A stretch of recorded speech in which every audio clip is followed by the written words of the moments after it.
The Africa Dialogue Series, ADS, creates an opportunity to promote a new narrative from Africa and for Africa. The Africa Dialogue Series was launched by the Office of the Special Advisor on Africa in 2018 and it is an interactive platform for policy and decision makers, civil society, experts, and academia to discuss and debate about challenges and opportunities for Africa. This year's theme is Arts, Culture, and Heritage Levers for Building an Africa That We Want. It is anchored in Aspiration 5 of the Agenda 2063, which envisions an Africa with a strong cultural identity, a common heritage, and shared values and ethics. Culture and heritage are also highlighted in the SDGs, particularly number 11 and 11.4, which calls for the strengthening of efforts to protect and safeguard the world's cultural, natural heritage as a way of making cities inclusive, safe, resilient, and sustainable. The sub theme and topic for today's discussion is harnessing culture and heritage for economic transformation. My name is Esther Nantana. I am a researcher for the African Union Youth Volunteer Corps, and I am the moderator for today's discussion. Today, we have a wide range of panelists here, and I am excited for the rich discussions that we'll have today. Allow me to introduce the panelists from today. We have, we're joined by Affoh Guenneguez, who is an expert in African studies, thus making her greatly informed to contribute to our discussion today. We have Wevyn Muganda, who is a human rights activist and a Core-Ways Peace Building Fellow with the Global Network of Women Peace Builders. Her work focuses on human rights, peace, and security, particularly in advocating for the inclusion of youth and women in decision making processes. We also have Sicelo Dube, who is passionately known as a STEM lady. Sicelo Dube is currently the Zimbabwe Science Ambassador, the founder of LEC Biotech and Elevate Trust. She advocates for youth in STEM education, innovation, and entrepreneurship, and she's a girl leadership mentor. We have Deng, who is a change maker, a refugee youth advocate, and a social media advocate. And lastly, but not least, we're joined by Adebola Williams, who is a journalist, a political activist, and a motivational speaker. He is the group CEO of Red, and he co founded and runs Red Africa, the largest portfolio of youth media brands, which include Red Media Africa, Safecraft Inc., and the Future Awards Africa and Why Niger. This wide range of panelists are going to give us insight on the number of ways that we can utilize art and culture in advancing some of the agendas that we have and how we can reach some of the sustainable goals that we have. And I would like to think that this engagement is going to be very interactive and informative. The first question that I would like to pose goes to Afo, then I guess. And the first question I would like to ask is, how do you think the African government can capitalize on cultural heritage to transform the economy? Please go ahead. Afo, you have to unmute yourself. We can't hear you. Yes, yes, Thank you. sorry. Hello, Esther. Hello, everyone. First of all, I would like to thank the members of the Office of the Special Advisor on Africa for this opportunity to participate in the ADS. So I say hi to everybody. Yes, I think African governments can capitalize on cultural heritage by identifying, documenting, protecting, and enhancing their cultural sites through ambitious tourism strategies. Because heritage is a lever for development, but it is also mean for African countries to differentiate themselves on the continental level and their international levels on the tourism scenes. Uh, let's take for example the case of Ghana. So to boost its local economy and its memorial tourism around its sites related to slavery, the country launched in 2019 the campaign called A Year of Return, which commemorating the 400th anniversary of the departure of the first African slaves to Virginia in the United States. And this campaign invited African Americans and African descendants in general to come and visit those sites, but also to invest in local initiative and even to relocate to Ghana. So it created the massive influx of visitors, and some of them made local investments. And it also brought a lot of international media attention on Ghana. And this is an interesting example of how cultural heritage can transform the economy. Wow, thank you so much. What I got from what you said is that we need to celebrate the unique African cultures in the different countries on the continent, Mm-hmm. and we need to leverage that in terms Mm-hmm. of tourism, which is actually great that you said that because, yeah, the culture and creative industries generate an annual global revenue that goes up to as far Mm-hmm. as 200 and two, $2,250 billion in export excess. So I think Mm-hmm. we're definitely on mark there when you say that. Thank you so much, Afo. My next question Mm-hmm. goes to Sicelo. Sicelo, I would like to ask you, as somebody who works with initiatives such as STEMs, trying to empower young people on the continent and things of that sort. I'd like to know which areas do you think the government can support African entrepreneurs and businesses on culture and heritage? And how do you think the government can do this? Thank you. Thank you so much, Esther, and good day to everyone who's tuned in. So, I love this topic. I love what we're talking about, and especially because when I was first invited, I said to myself, "Oh, okay, but I'm more STEM like. I don't have a lot of arts and culture and heritage in my, in my work." But that made me want to be part of this dialogue because I'm a true representation of an African youth who's not so much in touch with their heritage, in terms of contributing to sustainable development, in terms of contributing to the future we want using my heritage. But I've gone on to jump into the Western kind of things, and I'm all about the digitalization of things. I'm all about science and technology. And yet, it's a very important thing to remain rooted to your culture and to your heritage. And if we have 90% of young people like me, it means very soon we'll let go of the fact that we are African and the fact that we need to incorporate our arts and our heritage in the work that we do. Which is why I then say to myself, starting from today, I'm going to incorporate the A in the STEM, which makes it STEAM, which appreciates the presence of art in all the work that we do. And in so doing, we go far. Our education systems already need to embrace that. We don't have to detach the idea of STEM and digitalization and technology from our heritage. If we're saying the future is digital going forward, but we still remain the Africans that we are, we still remain, true to our heritage. So I'd like to encourage the governments. I don't know what other governments are doing, but when I was at school, it was not compulsory to learn history.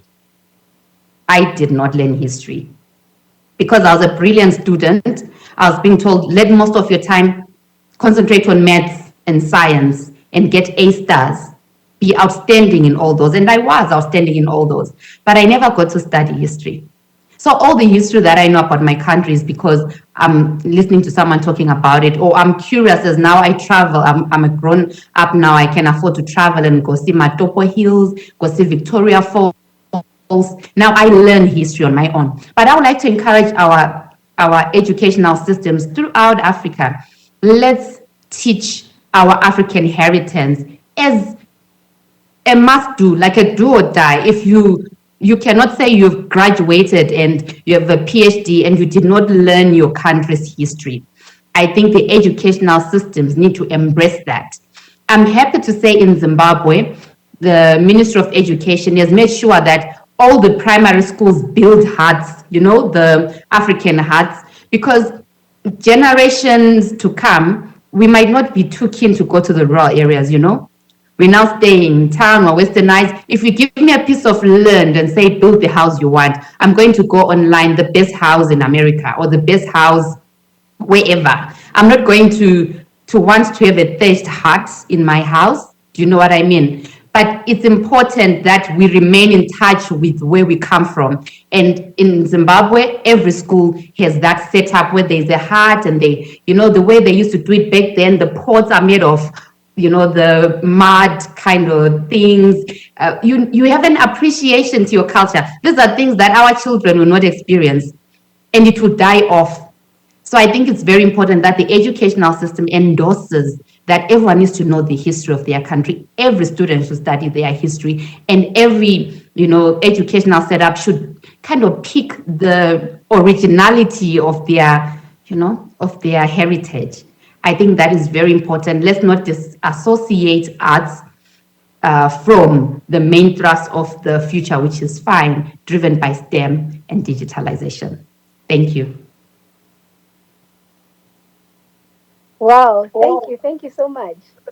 Wow, I actually learned so much from that about the prioritization of history, ensuring that we are still embedded in that and we are advocating so that it is incorporated in our education systems, that it is as compulsory as the other fields that we are prioritizing, because our heritage is really important to us. Thank you so much, Ikwelo. I really appreciate that contribution. I'd like to move on to another panelist. His name is Nhial Deng. He is an advocate on social media and is he considers himself a change maker. Now, this question that I would like to ask Nhial relates to how can storytelling and communication boost cultural heritage in Africa? As somebody who's using social media platforms, I think social media has been used as a powerful tool to tell and retell narratives about what is occurring in different parts of the world, and especially Africa. So, Nhial Deng, I would like you to really expand for us how you think storytelling and communication can boost our culture and our heritage as Africans. Thank you so much. Thank you so much, Esther. I'm so glad to be and discuss about this incredible topic. All, I think I'll be very brief on this because looking at the storytelling and communication, I think one main thing it can do is about changing narrative, or letting people know about their past. I could relate that to my own story. I'm originally from South Sudan, but my father, fled to Ethiopia at nearly a decade ago. In Ethiopia,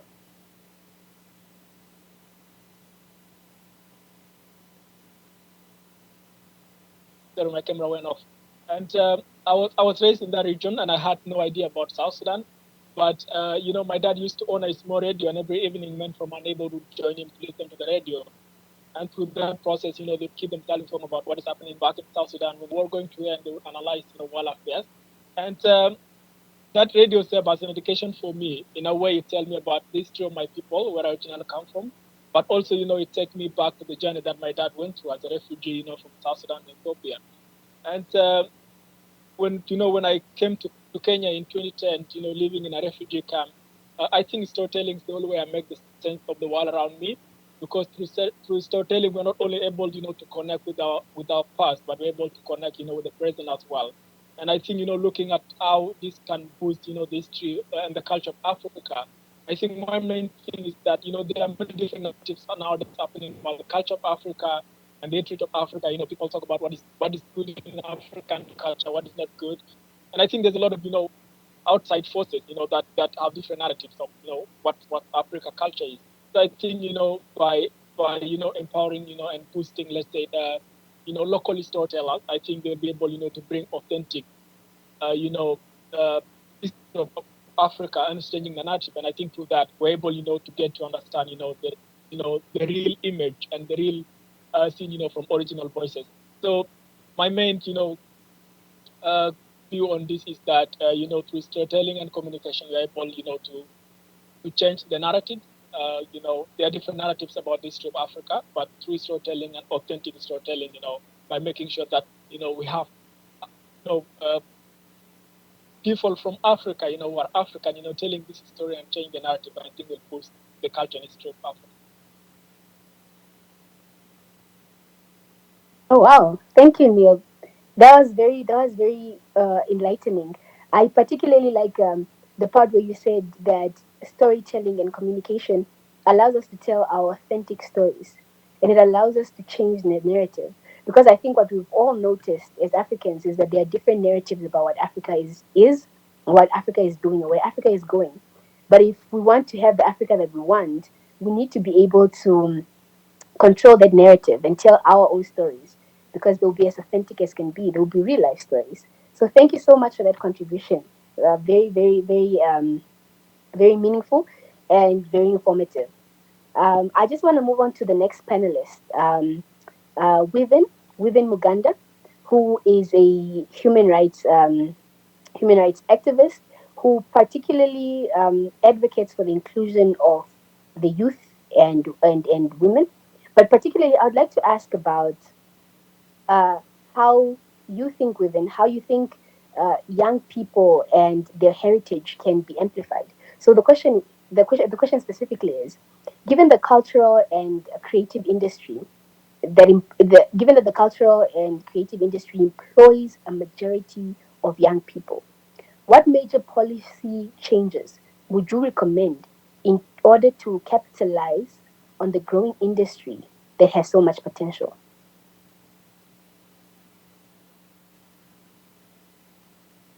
Can you even hear me?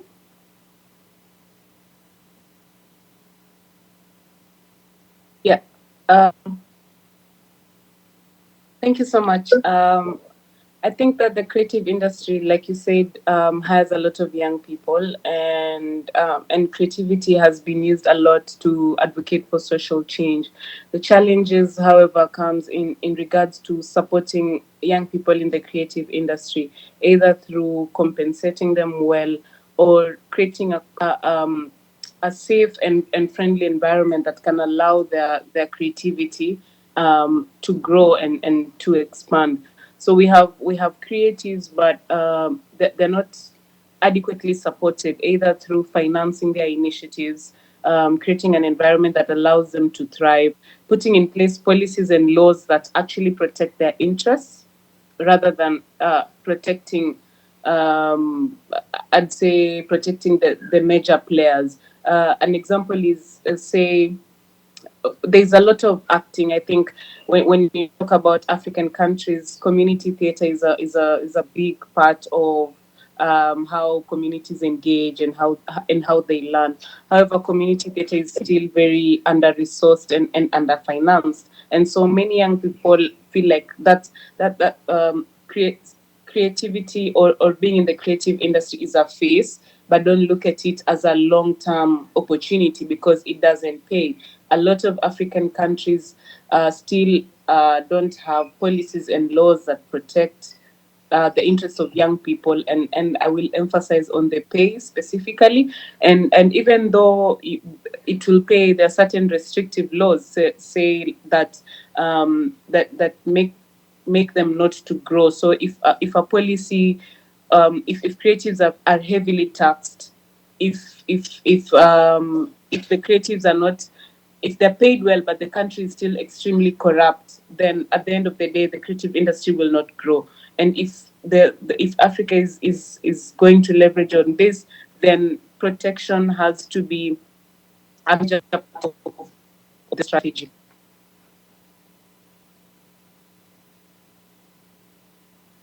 Oh wow, wow. Uh, thank you, Evan. I particularly like the part where you spoke about the fact that young people don't see the creatives' careers as lucrative, right? They don't see it as something that they can pursue on a serious level, which is ironic considering that so many are employed. And if you look at an industry like that is undersourced and underfinanced, that employs a number of young people, then you can see that the potential is not really living up to what it's supposed to be. So policies that actually protect to ensure that their work is well marketed, probably, or advertised, or put in a place where it can actually be lucrative and pay off. I think those policies would really improve the cultural, the creative spaces. Thank you so much for your contribution to the discussion. Um, the last question that I have for this round goes to Adebola Williams. And as a journalist and a political activist, I'm sure you have a wide range of experience and learnings working on the ground in terms of cultural heritage. But I would also like to touch on how you founded youth media brands and things of that sort. I'd like to know, what do you think is needed to attract investments in the African cultural space?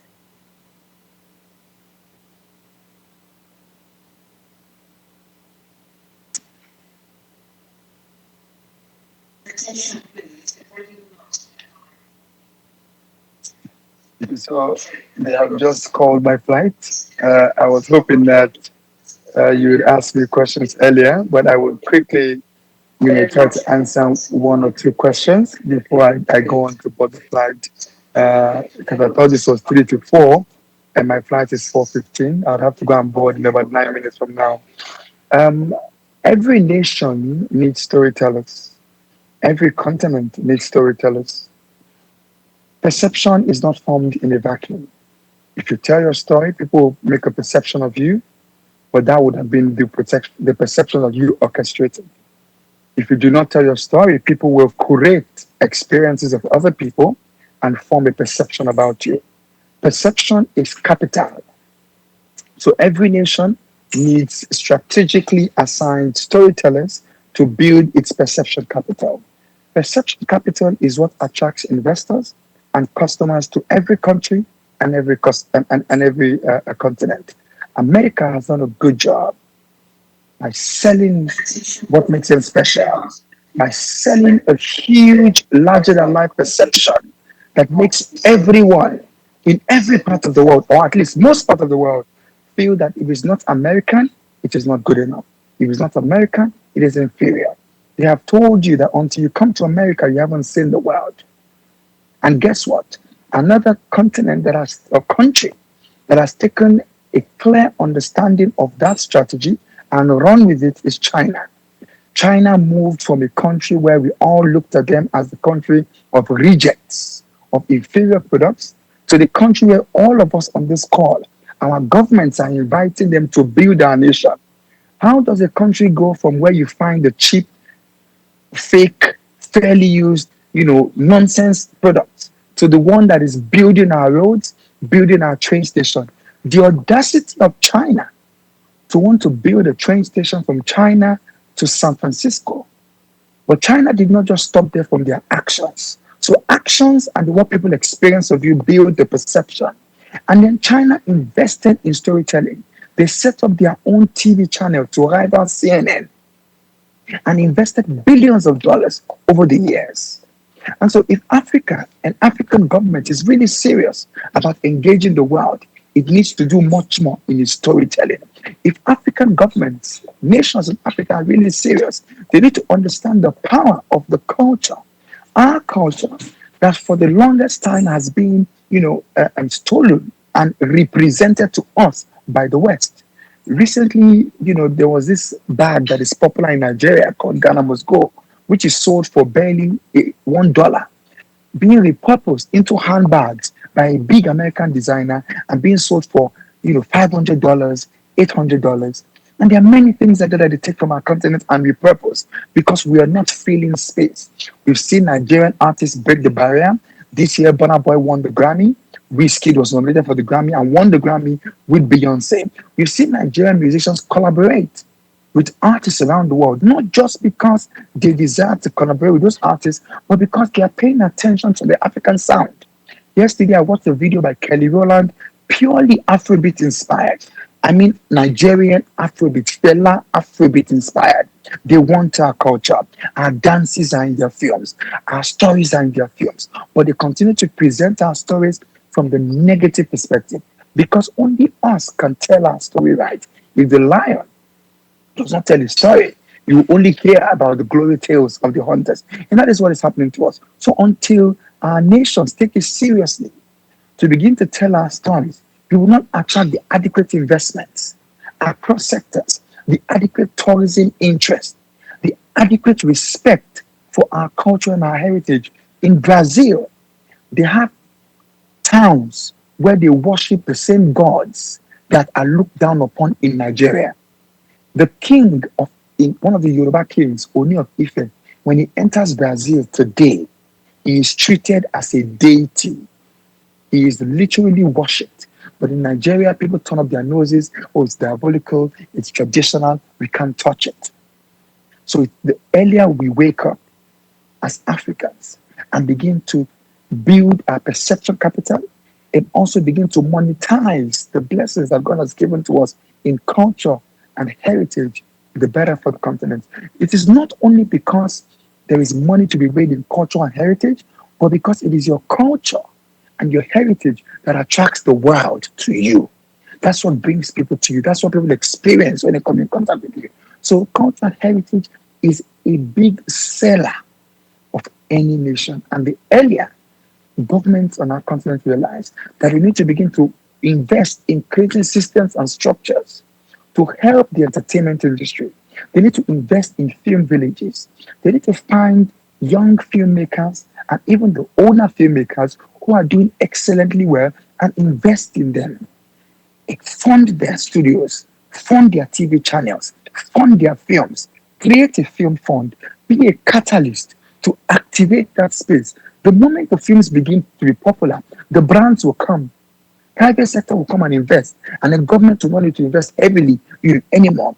And then the moment good films begin to come out from your country, Netflix, Sony, Amazon will come. When they purchase your films, your story becomes global. People in America, people in the Caribbean, people in China can sit at home and watch Netflix, Amazon, and co.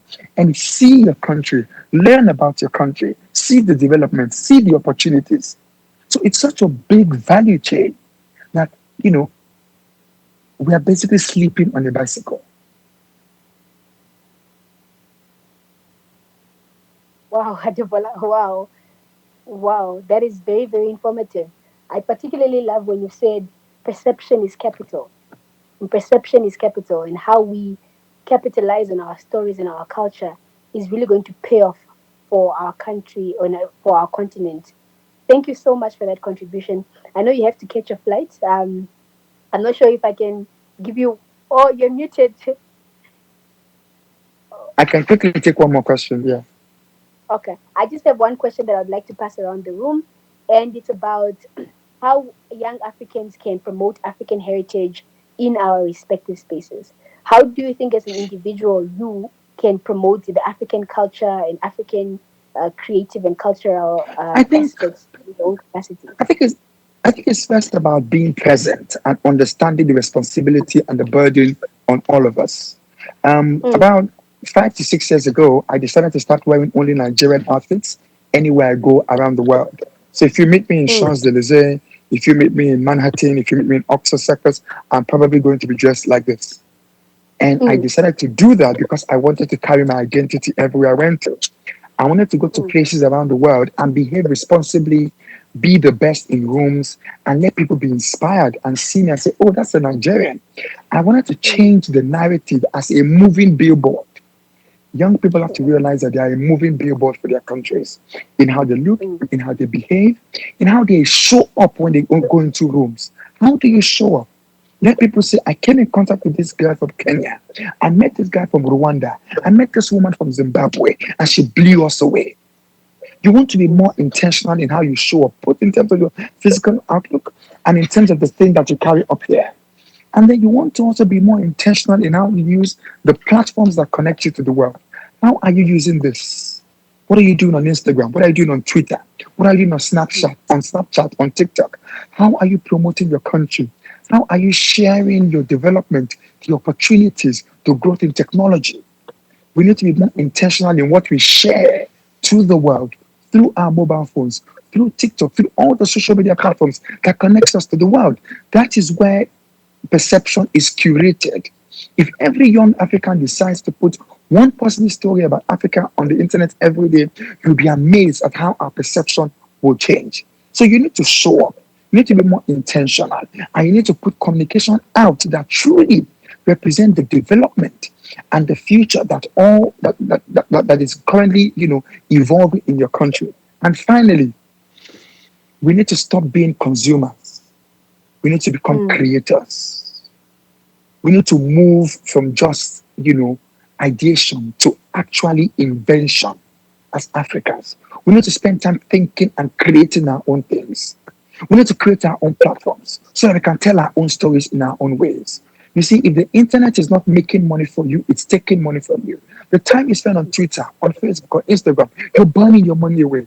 You're being marketing data for somebody else to make huge money from algorithm and internet sales.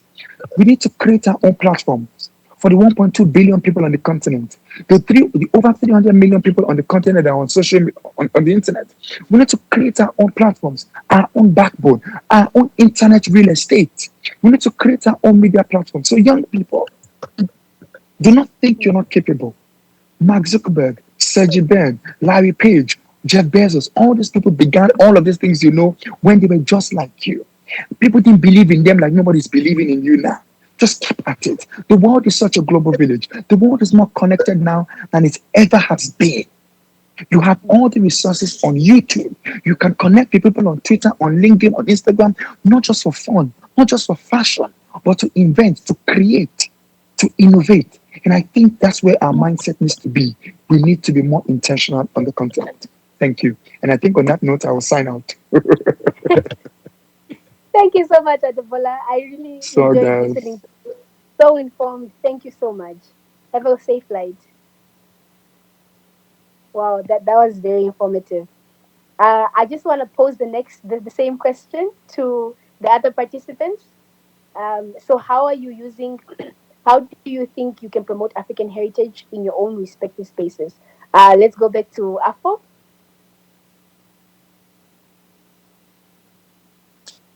Yes, I'll talk not only for myself, but I think for young African in general. I think young Africans should start by showing more interest in the continent's heritage and cultural sites by visiting those places and create a conscience of their wealth and pride.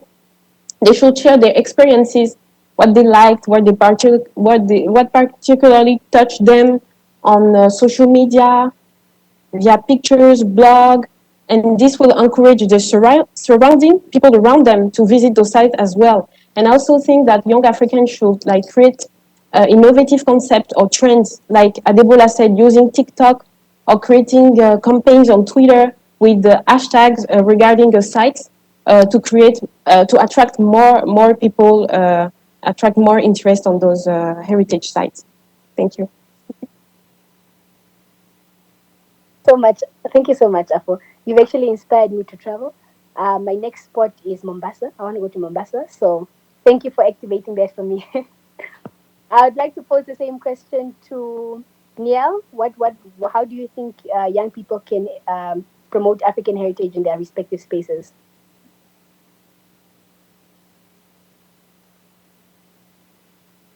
I don't know if Nhial is disconnected, but perhaps I can move to Sicelo.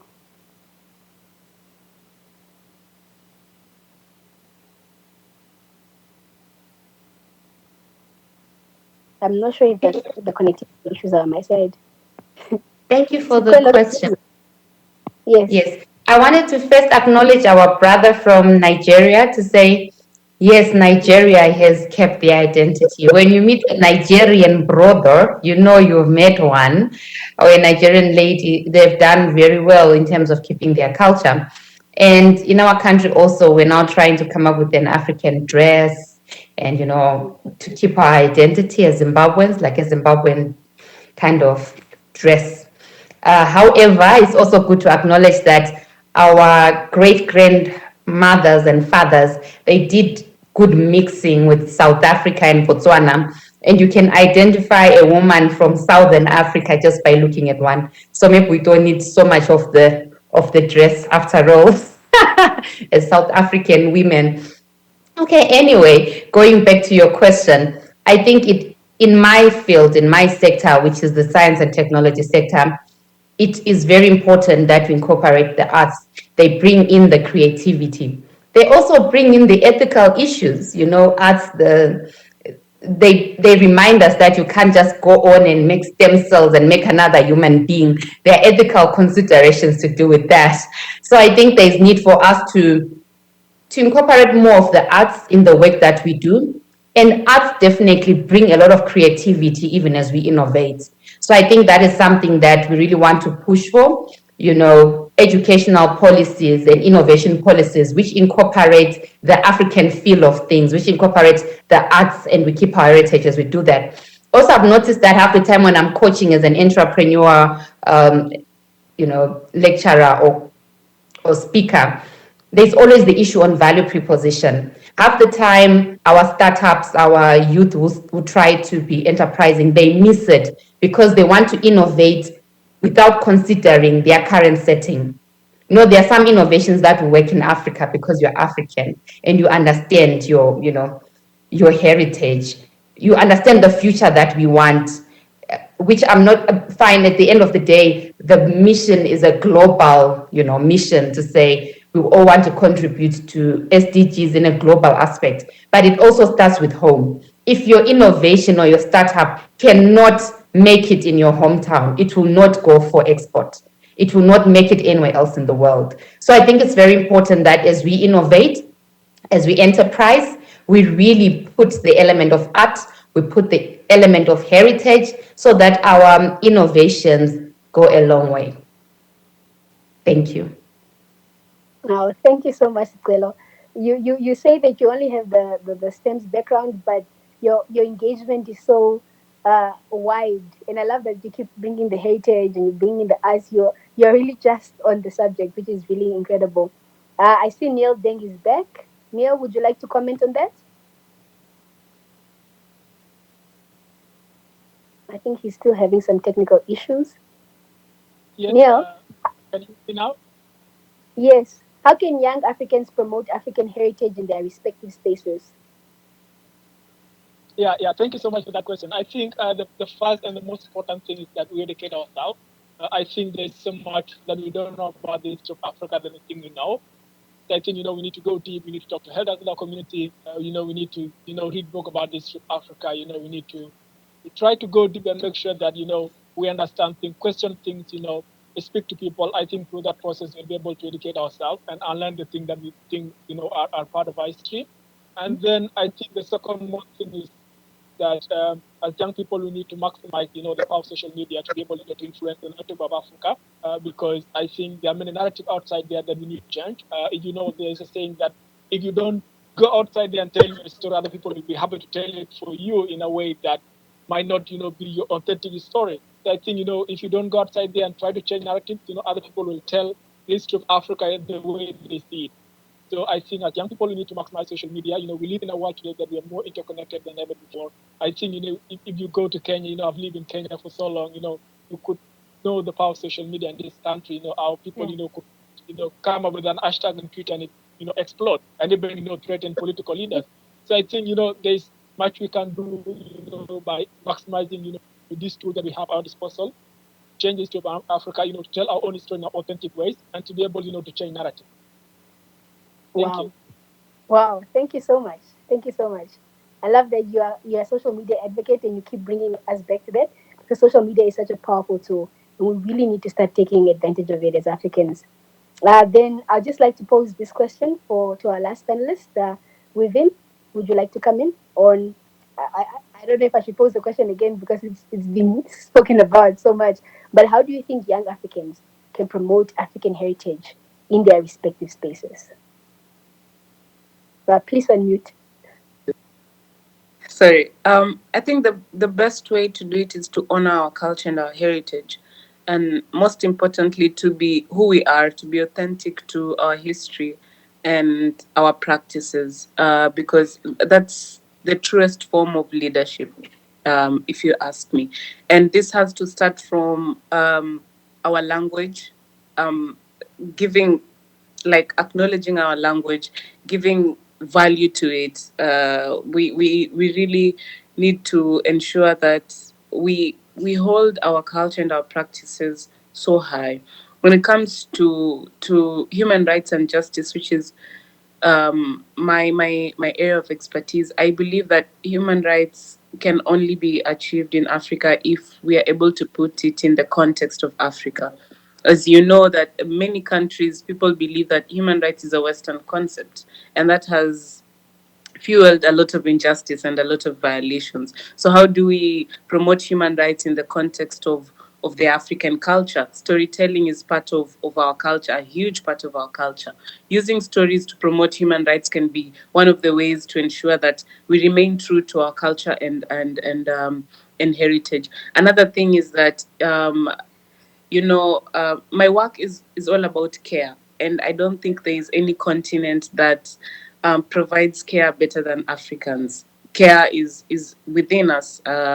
We build our communities even before we could formally say development or donor funding. Care was rooted in African communities. We would help each other plow our land, would help each other take our children, our neighbors' children to schools, whether they had school fees or not. We carried each other's burdens, so to say, but also we celebrated our victories as though they were our own, even though they were not ours as individuals. So remaining true to certain practices that make us who we are, and make us truly African. That's the way to go. Thank you so much, Wevyn. Thank you so much. I think all of the participants have properly wrapped up the discussion that we've had today. You've all given your respective areas of expertise, and you've all shared about how we can use our culture and our heritage to transform our economies in our respective countries and in a continental level, through tourism, through promoting our arts, through promoting our designers, the music, all those aspects. And I definitely feel like when I came in this discussion, I was not as informed as I am now. So I'd like to thank all the panelists for the meaningful engagement. Thank you so much for sharing your knowledge. And I am so glad that we were able to meet here today and have these discussions. And I hope that as it goes out on the different platforms, people will also be as informed as we are today. And just continue doing the incredible work that you're doing in your communities. And I hope that one day we'll be able to meet in the intersections of the work that I'm doing and the work that you're doing. And we can put Africa and our culture and our heritage where we want it to be, creating the Africa that we want. Thank you so much.